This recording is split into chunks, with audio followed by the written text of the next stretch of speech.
We also had some great knowledge shared by our guests in the rapid fire section asking about their mantras. So here's a rundown of them. Something that Rick Rubin says in his book, The Creative Act, A Way of Being, that there are ideas that have a time to be born and they find a way to express themselves through us. When I started Capital Institute, there's a Goethe quote, which I'll butcher, but it's something like, just begin. There's energy in starting, so just begin. I can't remember the actual quote, but that's really what I decided to do when I started Capital Institute. I had all these ideas, couldn't figure out exactly what it was supposed to be, what it was supposed to do, but I just began. And that was a good decision. But I can't remember the quote. The fullness in beginning or something like that. Well, a quote from the Tao Te Ching. It says, 30 spokes meet in a hub, and yet the useful part of the wheel is where it's empty. That we build the pod, but what holds things is the empty space inside. The latest one is, how do you attune to a paradox?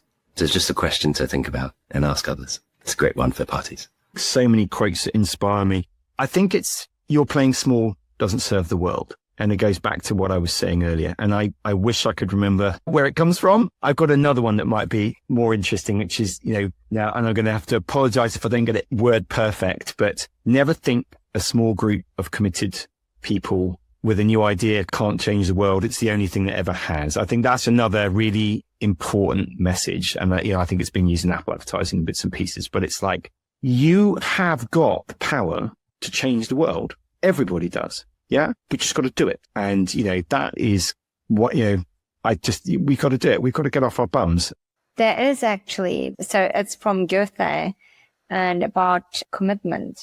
Until one is committed, there is hesitancy, the chance to draw back, always ineffectiveness. Concerning all acts of initiative and creation, there is one elementary truth, the ignorance of which kills countless ideas and splendid plans. That the moment one definitely commits oneself, then providence moves too. It's been a big one for me. I would say it is just to do it.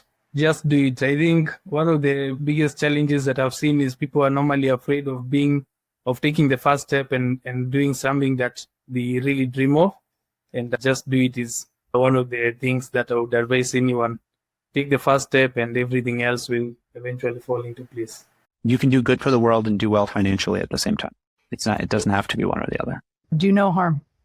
And it's been that way since I was a teenager. And in the early days of environmental world, the precautionary principle was it as far as how we innovate. And it never got adopted, no matter how much the leading activists around the world tried to bring it into the UN. And I wonder how principles like that could get adopted now into technology and innovation.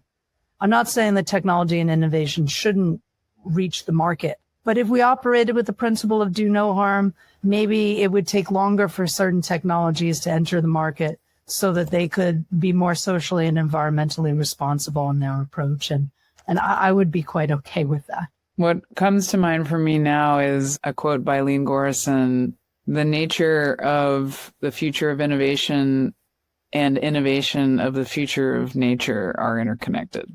I learned this some years ago from the founder and director of the International Leadership Program from Yale University, which is also the founder of a fellowship I'm in right now, Climate Fellowship. And she said, Constanza, just remind yourself to let yourself evolve. And I think that when we let ourselves evolve, we become more intentional in lessons, we become more humble in opportunities, and we become more conscious about ethical frameworks for decision making. I'm really deep in Zen Buddhism right now, so we inter-are or interbeing would probably be one thing that I think about a lot. I am nature. We are nature. Nature is all around us. If I hurt nature, I hurt me or my children or people. So that's an important one for me right now. When you wake up in the morning, everyone puts their pants on the same way that you do. So don't be intimidated by the challenges of the day. I have a quote that I have at the top of my notes document. It's basically, there's nothing to fear. Just go for it. Play to win. Don't play to not lose. Attitude is everything. A closed mouth never gets fed. Maya, and I'm wondering, because we haven't had a chance to discuss this properly, but what is your one mantra that has shaped your life? Yeah, thank you for this question. I really like this quote that really started my inner regeneration work. It's by Rumi, and it goes something like, yesterday I was clever, so I wanted to change the world, and today I'm wise, so I'm changing myself. And this really reminds me that any change always starts from within. How about you? What's your mantra or quote? Beautiful. I think my favorite phrase that I always come back to actually is very Czech. I'm from the Czech Republic, and it has been around for a while. It's something like, if you're the only one that can, then you must. And I really like it because I think some people, use it to mobilize themselves, or realize that, well, if I'm here at this point of time and space and I have the capacity to act, then I have to, because no one else is going to do it, right? So I think that's really nice, kind of action-oriented thing, and also kind of gives us some moral responsibility that, we are, even just the fact that we can have this conversation means that we are incredibly privileged. So what are we going to do about it? So that's something that I like to think about. Beautiful.